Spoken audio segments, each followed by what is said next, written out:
মধ্যপ্রাচ্যের দেশ কাতারে সড়ক দুর্ঘটনায় প্রাণ গেল প্রবাসী 5 বাংলাদেশি নাগরিক। একই দুর্ঘটনায় নিহত হয়েছেন একজন ভারতীয় নাগরিকও। স্থানীয় সময় সকালে কাতারের সাহনিয়ায় হাইওয়ে রোডে এই মর্মান্তিক দুর্ঘটনা ঘটে। এতে সিলেটের কানাইঘাটের 5 জন প্রবাসী নিহত হন। নিহতরা হলেন জসিম উদ্দিন, জিবাল উদ্দিন, মোস্তাক আহমেদ, জুবায়েদ আহমেদ এবং কাদের আহমেদ। ঘটনাস্থলে মৃত্যুবরণ করেন সবাই। বাংলাদেশ কমিউনিটি কাতারের পক্ষ থেকে শোক সন্তপ্ত পরিবার পরিজনের প্রতি গভীর সমবেদনা জানানো হয়েছে।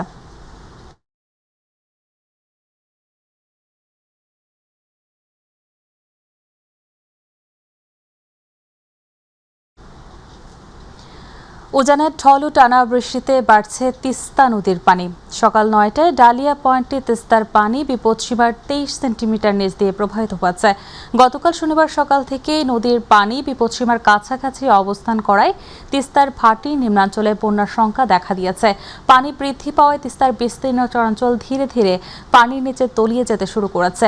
নদী পাড়ের বাসিন্দারা পরিস্থিতি পর্যবেক্ষণ করছেন।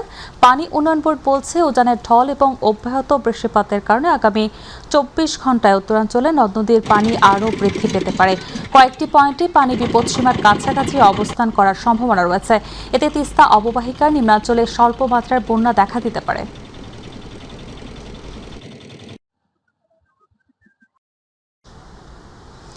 চট্টগ্রামস্থ বাংলাদেশ নেভাল একাডেমিতে অনুষ্ঠিত হয়েছে মিডশিপম্যান 2023 ও ডাইরেক্ট এন্ট্রি অফিসার 2026 ব্যাচের গ্রীষ্মকালীন রাষ্ট্রপতি কুচকাওয়াজ।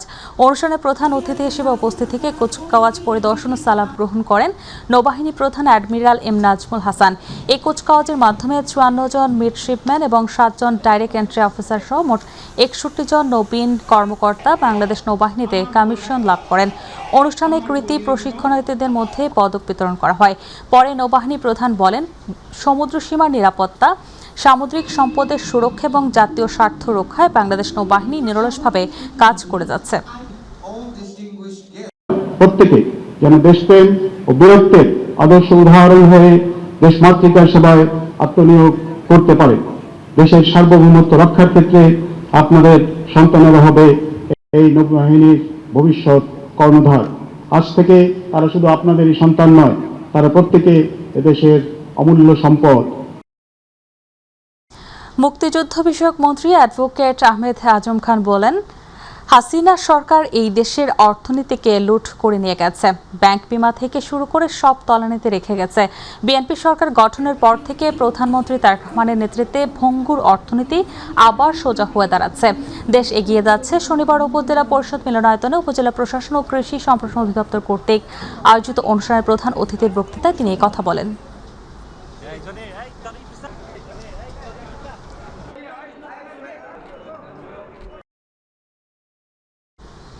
বাংলাদেশে কোনো অপশক্তি বা ফ্যাসিবাদ জাতীয় সংসদে নেই, এমন মন্তব্য করেছেন মৎস্য প্রাণী সম্পদ প্রতিমন্ত্রী সুলতান সালাউদ্দিন টুকু।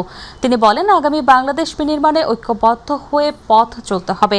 শনিবার টাঙ্গাইল সন্তোষ মাওলানা ভাসানী বিজ্ঞান ও প্রযুক্তি বিশ্ববিদ্যালয়ে শহীদ প্রেসিডেন্ট জিয়াউর রহমান বীর উত্তমের 45তম শাহাদাত বার্ষিকীতে তার জীবন, কর্ম, আদর্শ শীর্ষক আলোচনা সভায় প্রধান অতিথির বক্তব্যে তিনি কথা বলেন। এ সময় প্রধান আলোচক ছিলেন জাহাঙ্গীরনগর বিশ্ববিদ্যালয়ের উপাচার্য অধ্যাপক ডক্টর মোহাম্মদ কামরুল আহসান। বিশেষ আলোচক হিসেবে আলোচনা করেন মাওলানা ভাসানী বিজ্ঞান ও প্রযুক্তি বিশ্ববিদ্যালয়ের উপাচার্য অধ্যাপক ডক্টর APM শহীদুল ইসলাম।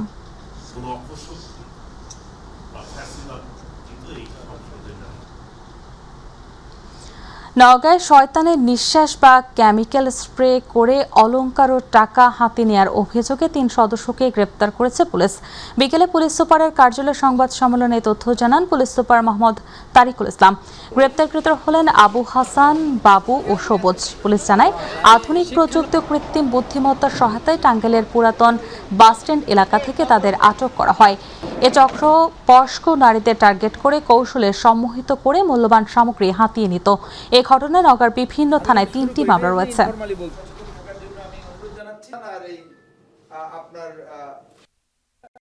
আপনার খুবই জনগুরুত্বপূর্ণ সম্পন্ন এই কারণে যে নওগাঁ জেলা পুলিশ কর্তৃক শয়তানের নিঃশ্বাস আপনারা শুনেছেন, আপনার খুবই জনগুরুত্বপূর্ণ সম্পন্ন এই কারণে যে নওগাঁ জেলা পুলিশ কর্তৃক চাঁদপুর ২ আসনের সংসদ সদস্য ডক্টর মোহাম্মদ জালাল উদ্দিন বলেছেন, নারীদের উন্নয়ন ও বেকার যুবকদের কর্মসংস্থান সৃষ্টিতে বিএনপি সরকার বিভিন্ন কার্যক্রম বাস্তবায়ন করছে। তিনি আজ চাঁদপুরের মতলব উত্তরে এসডিএফ এর অর্থায়নে নির্মিত সড়কের উদ্বোধনকালে এসব কথা বলেন। এ সময় বক্তব্য রাখেন এসডিএফ এর জেলা ব্যবস্থাপক মোহাম্মদ শামসুল আলম, বিএনপি নেতা আব্দুল গনি তপাদার। এ সময় উপস্থিত ছিলেন সহকারী পুলিশ সুপার মতলব সার্কেল জাবির হোসেন সানিব, এসডিএফ এর কুমিল্লা অঞ্চলের আঞ্চলিক ব্যবস্থাপক মোহাম্মদ বজলুর রহমান সহ বিশিষ্ট ব্যক্তিবর্গ।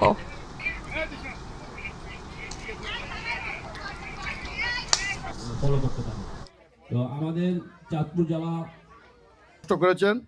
আমি মতলব উত্তর থানা উপজেলা বিএনপির পক্ষ থেকে আপনাদের এই জায়গায় অত্যন্ত গর্ব। প্রধানমন্ত্রীর ৫ বছরে ২৫ কোটি বৃক্ষরোপণ কর্মসূচির অংশ হিসেবে চাঁদপুরে রোপণ করা হলো প্রায় ৭,০০০ গাছের চারা। বিশ্ব খাল পুনর্খনন প্রকল্পের পাশে এই বৃক্ষরোপণ কর্মসূচির উদ্বোধন করেন চাঁদপুর ৩ আসনের সংসদ সদস্য শেখ ফরিদ আহমেদ মানিক। শনিবার চাঁদপুর সদর উপজেলার শাহ মাহমুদপুর ঘোষের হাট এলাকায় বিশ্ব খালের পাড়ের বনজ ঔষধি গাছে চারা রোপণ করা হয়। এর আগে তিনি উপজেলার বালি ও চান্দ্রা ইউনিয়নে চারা রোপণ করেন। এ সময় উপস্থিত ছিলেন উপজেলা নির্বাহী কর্মকর্তা SMN জামিউল হিকমা, উপজেলা প্রকল্প কর্মকর্তা আফতাবুল ইসলাম, জেলা বিএনপির সহসভাপতি খলিলুর রহমান।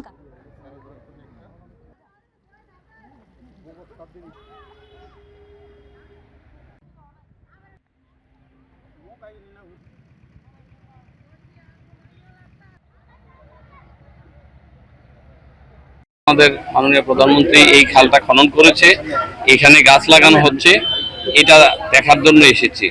আপনারা আশ্বস্ত হতে পারেন যে আমরা এগুলো তদারকির মধ্যে রাখবো এবং মাননীয় প্রধানমন্ত্রী যে এত সুন্দর একটা খাল খনন করে দিয়েছে এবং এই খালটা আমরা পরিষ্কার রাখবো এবং এখানে মাছও আমরা অবমুক্ত করব। খুলনায় উৎসব মুখর ও বর্ণাঢ্য পরিবেশে দ্বাদশ আন্তর্জাতিক যোগ দিবস ২০২৬ উদযাপিত হয়েছে।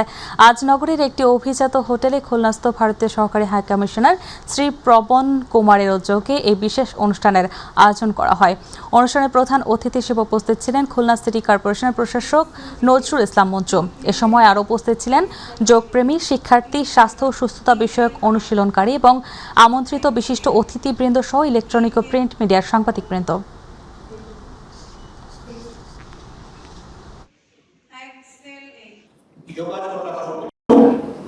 সুস্থের মধ্যমুখী এটি মানব শরীরের সুষম সামঞ্জস্য এবং বিশ্ব শান্তির প্রতীক। রোগহীন একটি জীবন এবং শরীরের যে প্রোটেকশন দরকার।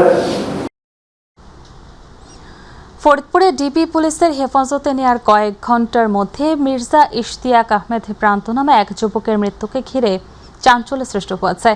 নিহত প্রান্ত ফরিদপুরের মধুখালী উপজেলার বাসিন্দা ও ফরিদপুর আইন কলেজের ছাত্র। পুলিশের দাবি, মাদকসহ আটক করার পর হেফাজতে থাকা অবস্থায় প্রান্ত অসুস্থ হয়ে পড়েন।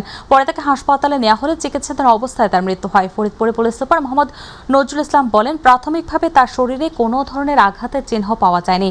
মৃত্যুর প্রকৃত কারণ জানতে ময়নাতদন্তের প্রতিবেদনের অপেক্ষা করা হচ্ছে। তিনি অসুস্থ হওয়ার সাথে সাথে পুলিশ তাকে তাৎক্ষণিকভাবে হাসপাতালে প্রেরণ করেন, সেখানে তিনি মৃত্যুবরণ করেন। তথাপিও এই ঘটনায় আমার জেলা পুলিশের পক্ষ থেকে একটি ইনকোয়ারি কমিটি গঠন করে দেব এবং তারা যথাযথভাবে অনুসন্ধান করে প্রতিবেদন দেবে। তো প্রতিবেদন সাপেক্ষে আমরা পরবর্তী ব্যবস্থা গ্রহণ করব। তবে আমি এতটুকু আশ্বস্ত করতে চাই যে জেলা পুলিশ কখনো কোনো ব্যক্তিকে কোনো ধরনের শারীরিক এবং মানসিক কোনো নির্যাতন করে না এবং এই ক্ষেত্রে ঘটেনি বলবে আমরা জানতে পেরেছি। দিনাজপুরের পার্বতীপুরে বড়পুকুরিয়া কয়লা খনির আউটসোর্সিং শ্রমিক কর্মচারীদের খনি কর্তৃক ভিন্ন এক প্রতিষ্ঠানের সাথে চুক্তির সিদ্ধান্তের প্রতিবাদে জরুরি সংবাদ সম্মেলন হয়েছে। Barapukuria coal mining company limited outsourcing অস্থায়ী কর্মচারী ঐক্য পরিষদের উদ্যোগে দুপুরে খনির প্রধান ফটকের সামনে এর আয়োজন করা হয়। দ্রুত সময়ের মধ্যে দাবি আদায় না হলে কঠোর আন্দোলনে যাওয়ার হুঁশিয়ারি দিয়ে বক্তব্য রাখেন সংগঠনের সভাপতি আশরাফুল আলম, সাধারণ সম্পাদক রবিউল ইসলাম সহ সংশ্লিষ্টরা উপস্থিত ছিলেন।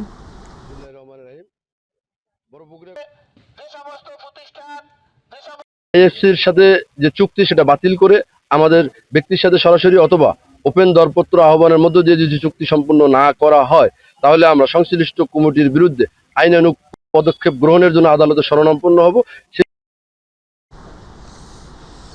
গাজীপুর মহানগরীর কাশিমপুর থানার শারদাগঞ্জ এলাকায় অভিযান চালিয়ে গাজা সহ এক ব্যক্তিকে আটক করেছে পুলিশ। গতরাত 1:20 মিনিটের দিকে শারদাগঞ্জ কাজী মার্কেট 3 রাস্তার মূল এলাকায় এ অভিযান পরিচালনা করা হয়। পুলিশ জানায়, গোপন সংবাদের ভিত্তিতে অভিযান চালিয়ে মাদক বিক্রির উদ্দেশ্যে অবস্থানরত সাগর চন্দ্রশীল নামে এক ব্যক্তিকে আটক করা হয়।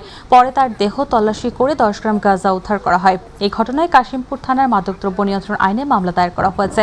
আটক আসামিকে আদালতে পাঠানো হয়েছে।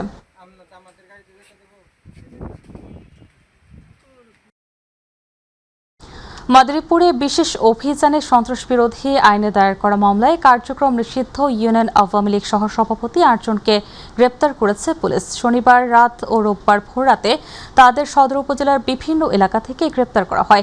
গ্রেপ্তারকৃতদের মধ্যে মাদারীপুর সদর উপজেলার কেন্দুয়া ইউনিয়ন আওয়ামী লীগের সভাপতি ইসরাফিল ফরাজি, ঘটমাঝি ইউনিয়ন আওয়ামী লীগের সাধারণ সম্পাদক জাহাঙ্গীর জমাদার রয়েছেন। তাদের সন্ত্রাসবিরোধী আইনে দায়ের করা মামলায় গ্রেপ্তার দেখিয়ে মাদারীপুর আদালতে পাঠানো হয়।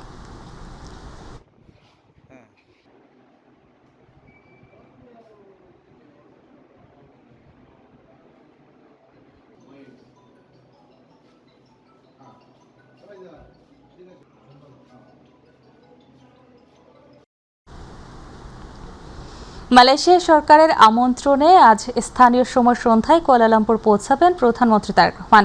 সেখানে তাকে মালয়েশিয়া সরকারের পক্ষ থেকে ফুলেল শুভেচ্ছা জানানো হবে। পাশাপাশি দলীয় নেতাকর্মী এবং প্রবাসীরা তারেক রহমানকে অভ্যর্থনা জানাবেন। প্রধানমন্ত্রীর সফরকে ঘিরে আনন্দ বিরাজ করছে মালয়েশিয়ায় কর্মরত প্রবাসী বাংলাদেশি এবং বিএনপি নেতাকর্মীদের মাঝে। মালয়েশিয়া থেকে বিস্তারিত জানাচ্ছেন ইউসুফ আলী।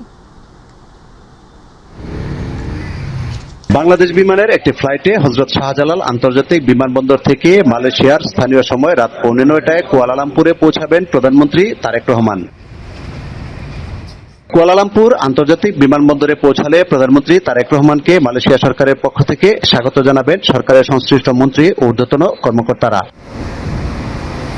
প্রধানমন্ত্রী তারেক রহমানকে স্বাগত জানাতে ব্যাপক প্রস্তুতি নিয়েছে মালয়েশিয়া বিএনপি ও প্রবাসে বসবাসরত বাংলাদেশিরা। মাননীয় প্রধানমন্ত্রী মালয়েশিয়ার মাননীয় প্রধানমন্ত্রীর সাথে আলাপ আলোচনা করে প্রবাসীরা যাতে স্বল্প খরচে মালয়েশিয়া আসতে পারে সেগুলো সমস্যার সমাধান হবে। আমাদের প্রধানমন্ত্রী এখানে এসে যে সমঝোতা স্বাক্ষর সই করবেন, এতে দুই দেশের সম্পর্ক আরো উন্নয়ন হবে। মালয়েশিয়ার প্রধানমন্ত্রী আনোয়ার ইব্রাহিম সহ সরকারের বিভিন্ন পর্যায়ের কর্মকর্তাদের সাথে বৈঠকে দুদেশের পারস্পরিক স্বার্থ সংশ্লিষ্ট বিষয়ে আলোচনা ও সমঝোতা স্মারক স্বাক্ষর হওয়ার কথা রয়েছে।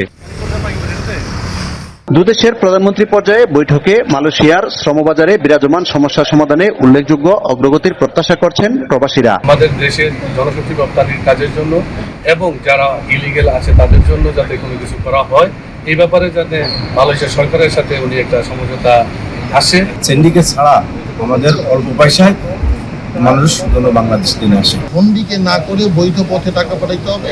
এই সিন্ডিকেট যদি ভাঙা যায়, একটা শৃঙ্খলার মধ্যে কম টাকার মধ্যে যাতে আমাদের বাংলাদেশি ভাইরা আসতে পারে, তাহলে দেশের নাম আরো উজ্জ্বল হবে। আমরা যারা মালয়েশিয়াতে বসবাসরত প্রত্যেক বাংলা ভাষাভাষী বাঙালিদের জন্য নিঃসন্দেহে একটা আনন্দের দিন, প্রবাসীদের জন্য একটা সুবর্ণ সুযোগ নিয়ে আসবে। অল্প খরচে নেপাল অন্যান্য দেশ থেকে লোক আসে, বাংলাদেশ থেকে অনেক অর্থ ব্যয় হয়।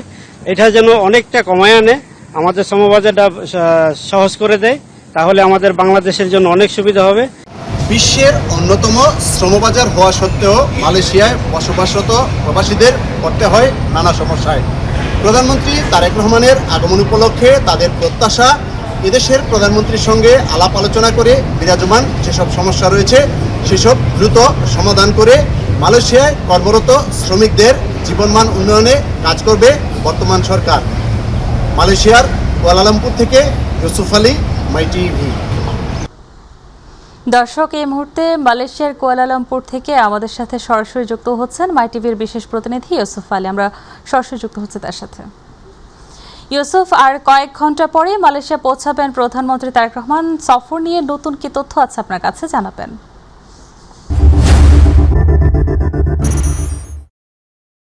কুয়ালালামপুর থেকে আমাকে যুক্ত করার জন্য প্রধানমন্ত্রী তারেক রহমান কিছুক্ষণের মধ্যেই কুয়ালালামপুর যে বিমানবন্দর রয়েছে সেই বিমানবন্দরে অবতরণ করবেন। এখন মালয়েশিয়ার স্থানীয় সময় রাত 8:15, অর্থাৎ আমাদের এখানে 6:45, কিন্তু এখানে 8:45, 9:30টার সময় প্রধানমন্ত্রী তারেক রহমান কুয়ালালামপুর বিমানবন্দরে অবতরণ করার কথা রয়েছে। সেখান থেকে সরকারের তরফ থেকে এবং দলীয় নেতাকর্মীরা তাকে অভ্যর্থনা জানাবেন। এরপর তিনি, আমি যেই হোটেলটিতে দাঁড়িয়ে আছি এই হোটেলটিতেই তিনি আসার কথা রয়েছে। এখানে আসলে তিনি প্রধানমন্ত্রী, এখানে যে প্রবাসীরা রয়েছে এবং স্থানীয় বিএনপির সঙ্গে মত বিনিময় সভায় যুক্ত হবেন। আমি এখন কথা বলবো, এখানে বিএনপির একজন নেতা রয়েছেন, তার কাছে জানতে চাই আসলে প্রধানমন্ত্রী আসছেন, নির্বাচিত হওয়ার পর প্রথম সফর হচ্ছে মালয়েশিয়াতে, আপনারা সেটা কেমন অনুভূত করছেন? সবার আগে বাংলাদেশের নবনির্বাচিত প্রধানমন্ত্রী আজকে তারেক রহমান সাহেব যে মালয়েশিয়া সরকারের আমন্ত্রণে যে আগমন উপলক্ষে আমরা মালয়েশিয়া প্রবাসীরা সবাই আন্তরিকভাবে কত খুশি, মনে হয় যেন যে একটা চাঁদ আসবে আজকে মালয়েশিয়াতে দীর্ঘদিন পরে, যে এই মালয়েশিয়ার প্রবাসীরা এক বুক আশা নিয়ে তাকিয়ে আছে তারেক রহমানের দিকে। আমি তাকে জানাবো শুভেচ্ছা ও অভিনন্দন সমস্ত মালয়েশিয়া প্রবাসীদের পক্ষ থেকে। আজকে মালয়েশিয়াতে যে একটা বৈধ কারণ, আমি বলবো যে মাননীয় প্রধানমন্ত্রী এই দেশের সরকারের সাথে আলাপ আলোচনার সাপেক্ষে উনি বিষয়টি বিবেচনা করবেন। আর যদি কোনো প্রবাসী যদি মারা যায় সেটা 72 ঘন্টার ভিতরে ফ্যামিলি কাছে লাশটি পৌঁছে দেবেন এবং কলিংয়ের বিষয় অল্প খরচে যাতে এই মালয়েশিয়া আসতে পারে, সিন্ডিকেট মুক্ত একটি শ্রম বাজার আমরা চাই। ধন্যবাদ আপনাকে। আপনারা তো এখানে ঘামজোড়া পরিশ্রম করে দেশে এখানে অর্থ উপার্জন করে দেশে প্রেরণ করেন, আপনাদের কোনো চাওয়া আছে কিনা প্রবাসী হিসেবে? আসলে আমরা প্রবাসী, যাকে বাংলা ভাষা বলা হয় রেমিডির যোদ্ধা। আমরা এখানে সবাই আনন্দিত যে আমাদের নির্বাচিত প্রধানমন্ত্রী আমাদের সাথে জন্য সাক্ষাৎ, সেজন্য আমরা সবাই আনন্দিত এবং আমাদের দাবি হলো গিয়ে আমরা যারা মালয়েশিয়াতে যারা অবৈধ আছে তাদেরকে বৈধকরণ, এবং মালয়েশিয়াতে অনেক ভাই অনেক শ্রম মৃত্যুবরণ করে তাদের লাশটা যেন খুব সুন্দরভাবে দেশে পাঠানো হয়, এবং কি যাদের কর্মস্থল নাই বিনা সিন্ডিকেটে সবাই কর্মস্থলের ব্যবস্থা পায়। ধন্যবাদ আপনাকে। সাহেলে, আপনি শুনছিলেন, অর্থাৎ এখানে মালয়েশিয়াতে যারা রয়েছেন, আপনি এখানে যারা রয়েছে তারা কিন্তু সবাই তাদের সুবিধার কথা বলছেন। তবে এদিকে কিন্তু বিমানবন্দরে, যে কুয়ালালামপুরে যে বিমানবন্দর রয়েছে সেই বিমানবন্দরে কিন্তু দলীয় নেতাকর্মীরা অপেক্ষা করছেন কখন তাদের প্রিয় নেতা সেখানে অবতরণ করবেন, এবং অবতরণ করার পর তাকে শুভেচ্ছা জানাবে। শুভেচ্ছা জানিয়ে রাষ্ট্রীয় পর্যায়ে গার্ড অব অনার এবং স্বাগত জানানোর পর তাকে নিয়ে আসা হবে এই হোটেলটিতে, এবং এখানেই তারা মত বিনিময় সবাই মিলিত হবেন, তাদের প্রিয় নেতার কাছে দাবি তুলে ধরবেন। অর্থাৎ এই মালয়েশিয়া যারা বসবাস করেন, ব্যবসা করেন, সেই রেমিটেন্স যোদ্ধাদের তাদের যেসব সমস্যা রয়েছে সেই সমস্যাগুলো তুলে ধরার চেষ্টা করবেন।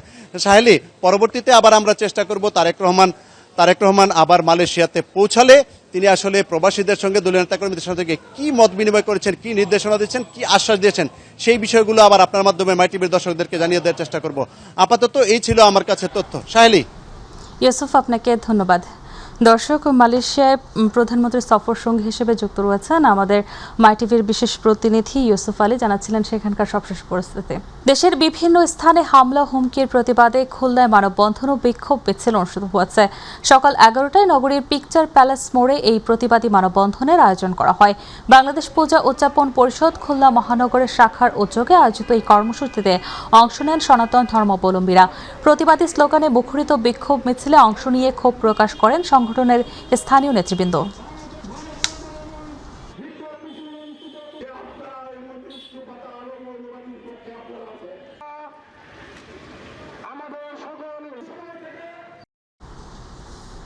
গোপালগঞ্জের কৌটালীপাড়ায় নিবন্ধিত জেলেদের জীবনযাত্রার মান উন্নয়ন ও বিকল্প কর্মসংস্থান সৃষ্টির লক্ষ্যে 2025-26 অর্থ বছরে দেশীয় প্রজাতির মাছ ও শামুক সংরক্ষণ প্রকল্পের আওতায় 60 জন জেলের মাঝে 60টি বকনা বাছুর বিতরণ করা হয়েছে।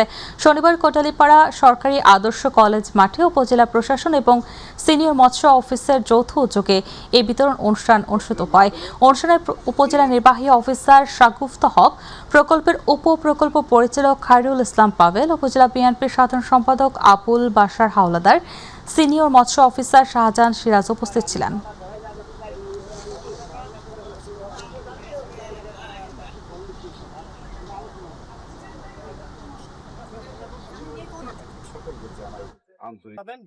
জাপানি ভাষার আন্তর্জাতিক কর্মসংস্থানের সুযোগ সৃষ্টি করতে চট্টগ্রামে যাত্রা শুরু করেছে হিকারি এডুকেশন।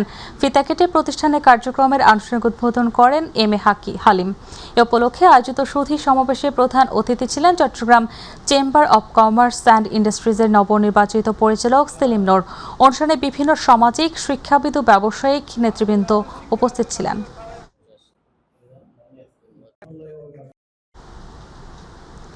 জাপান ও কোরিয়ায় উচ্চ শিক্ষা ও চাকরির সুযোগে মাদারীপুরে জব অ্যান্ড এডুকেশন ফেয়ার অনুষ্ঠিত হয়েছে। সকালে মাদারীপুরের কুমারখালী এলাকায় টেকনিক্যাল ট্রেনিং সেন্টারে TMSS নর্দার্ন রিক্রুটিং এজেন্সি এর উদ্যোগে মেলার আয়োজন করা হয়। জব অ্যান্ড এডুকেশন ফেয়ারে অংশগ্রহণকারীদের জাপান ও কোরিয়ার বিভিন্ন শিক্ষা প্রতিষ্ঠানে ভর্তি, স্কলারশিপ, শিক্ষা জীবন, কর্মসংস্থান এবং ভিসা প্রক্রিয়া সম্পর্কে পর্যাপ্ত ধারণা দেওয়া হয়। পাশাপাশি আগ্রহী শিক্ষার্থীদের জন্য স্পট অ্যাডমিশন এবং ভিসা সাপোর্ট সুবিধা রাখা হয়। অনুষ্ঠানে প্রধান অতিথি ছিলেন মাদারীপুর জেলার টেকনিক্যাল ট্রেনিং সেন্টারের অধ্যক্ষ সম জাহাঙ্গীর আক্তার।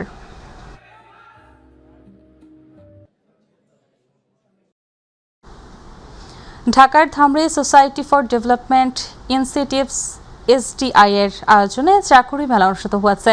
অনুষ্ঠানে SDI এর প্রতিষ্ঠাতা ব্যবস্থাপনা পরিচালক শামসুল হকের সভাপতিত্বে প্রধান অতিথি ছিলেন ঢাকা জেলা পরিষদের প্রশাসক ইয়াসিন ফেরদৌস মুরাদ। বিশেষ অতিথি ছিলেন সহকারী ভূমি কমিশনার রিদওয়ান আহমেদ রাফি, জাহাঙ্গীরনগর বিশ্ববিদ্যালয়ের সাবেক VP অধ্যক্ষ M.A. জলিল, SDI এর প্রোগ্রাম ম্যানেজার রেজ প্রকল্প PKS বিল্লাল হোসেন, SDI এর সিনিয়র সহকারী পরিচালক মোহাম্মদ ইসমাইল হোসেন এবং জোনাল ম্যানেজার অভিজিৎ কুমার দেবনাথ সহ বিশিষ্ট ব্যক্তিবর্গ।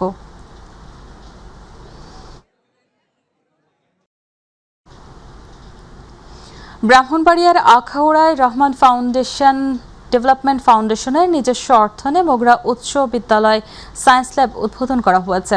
ল্যাবের উদ্বোধন করেন কসবা আখাউড়া সংসদ সদস্য, অর্থ মন্ত্রণালয়ের সংসদীয় কমিটির সভাপতি আলহাজ মুশফিকুর রহমান। রহমান ফাউন্ডেশন ডেভেলপমেন্টের পক্ষ থেকে 5 লক্ষ টাকার মালামাল সায়েন্স ল্যাবের দেওয়া হয়। সায়েন্স ল্যাব উদ্বোধন উপলক্ষে মোগরা উচ্চ বিদ্যালয় মাঠে আলোচনা সভা অনুষ্ঠিত হয়। সভায় প্রধান অতিথি ছিলেন কসবা আখাউড়া সংসদ সদস্য, অর্থ মন্ত্রণালয়ের সংসদীয় কমিটির সভাপতি মুশফিকুর রহমান।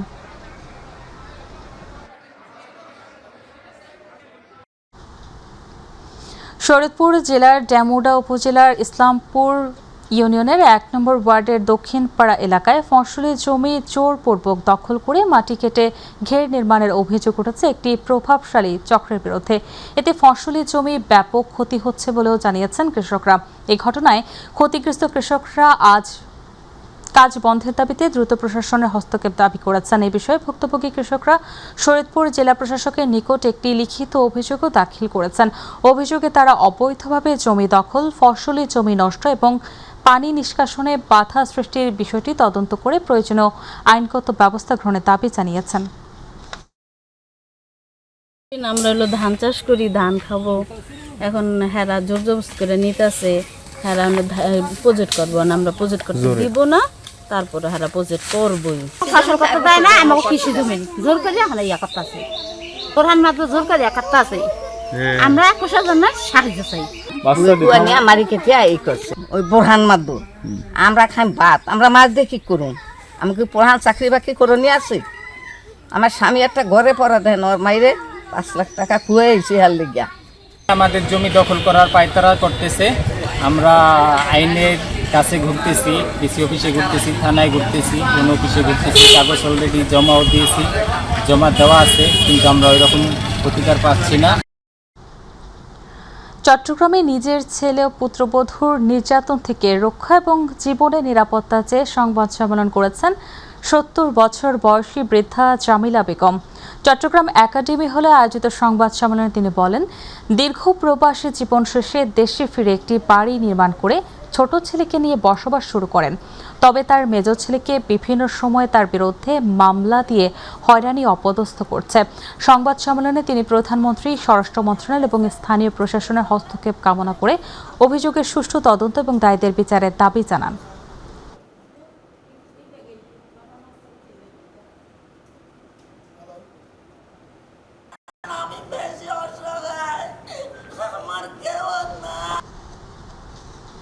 সিরাজগঞ্জের সলঙ্গায় মাদক, বাল্যবিবাহ, ইফটিজিং ও সাইবার অপরাধ রোধে জনসচেতনতা বৃদ্ধির লক্ষ্যে উঠোন বৈঠক অনুষ্ঠিত হয়েছে।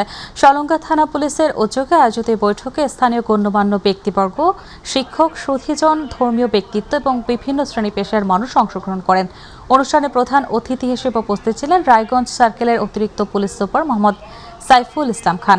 এছাড়া স্থানীয় নেতৃবৃন্দ উপস্থিত ছিলেন।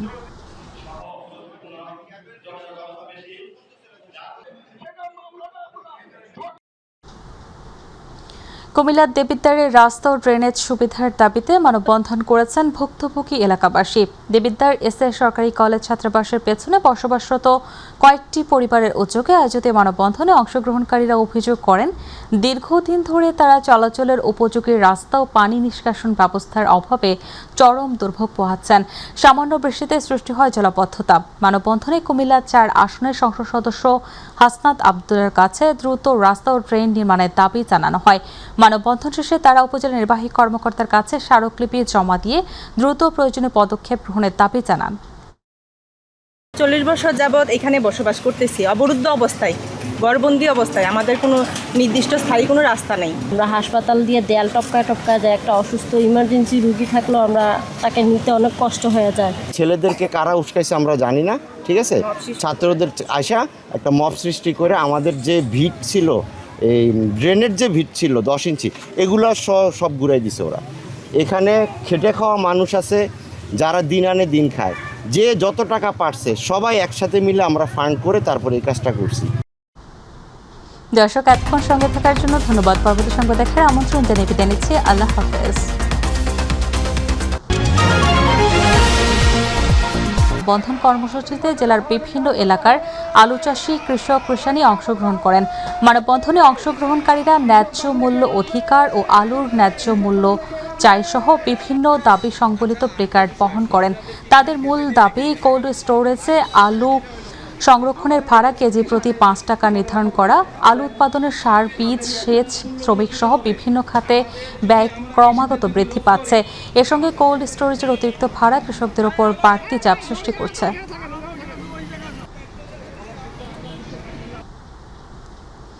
রেলওয়ের কল্যাণ ট্রাস্ট নির্বাচন উপলক্ষে তাৎক্ষণিক প্রেস ব্রিফিং করেছে বাংলাদেশ প্রকৌশল বিভাগ কর্মচারী অ্যাসোসিয়েশনের কেন্দ্রীয় কমিটির সভাপতি, সম্পাদক ও অন্যান্য নেতৃবৃন্দ। আগামী 29 জুন নির্বাচনে সাইদুর লুৎফর শামসুদ্দিন পরিষদকে সমর্থন জানিয়ে বক্তব্য রাখেন। এ সময় কেন্দ্রীয় কমিটির সভাপতি নাসিরউদ্দিন ফারুক, সাধারণ সম্পাদক মোহাম্মদ শাহিন, লালমনিরহাট রেলওয়ে বিভাগের প্রকৌশল ও নিরাপত্তা বিভাগের কর্মচারীরা উপস্থিত ছিলেন। পরে তারা রেলওয়ের বিভিন্ন বিভাগের কর্মচারী ভোটারদের কাছে ভোট প্রার্থনা করেন।